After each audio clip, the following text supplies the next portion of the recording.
వాసవి గణేశన్ హీరోయిన్లుగా నటించిన youthful entertainer చిత్రం హుషారు పిట్టలు. పద్మ అమ్మ బీవీజీ స్టూడియోస్ సమర్పణలో రుద్రక్రాంతి పిక్చర్స్ పతాకంపై వెంకట్ యాదవ్ నిర్మిస్తున్న ఈ చిత్రానికి భిక్షు దర్శకుడిగా వ్యవహరించారు.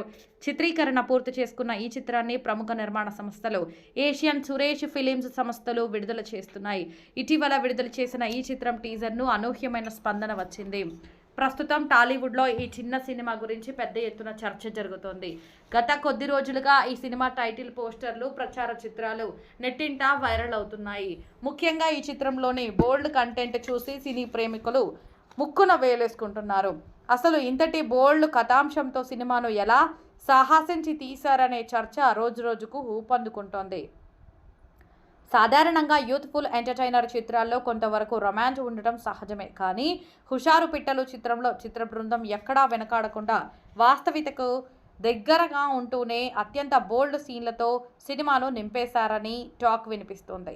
యువత ఆలోచన ధోరణిని, వారి వ్యక్తిగత జీవితాల్లోని సున్నితమైన అంశాలను ఈ సినిమాలో చాలా పచ్చిగా చూయించారని విశ్లేషకులు అభిప్రాయపడుతున్నారు. సోషల్ మీడియాలో ఈ సినిమాపై భిన్నాభిప్రాయాలు వ్యక్తమవుతున్నాయి. సినిమా అంటే సమాజానికి అద్దం పట్టాలి. నేటి తరం యువత మధ్య జరుగుతున్న పరిణామాలను ఉన్నది ఉన్నట్లుగా చూపించడంలో తప్పేముంది అని కొందరు సమర్థిస్తున్నారు. ఇంతటి బోల్డ్ కంటెంట్ కుటుంబంతో కలిసి చూడటానికి ఇబ్బందిగా ఉంటుంది. కేవలం వ్యూస్, అటెన్షన్ కోసమే ఇలాంటి సీన్లు పెడుతున్నారా అని మరికొందరు ప్రశ్నిస్తున్నారు. తెలుగులో ఇంత బోల్డ్ కంటెంటా బాబోయ్, అన్నీ ఆ సీన్లే.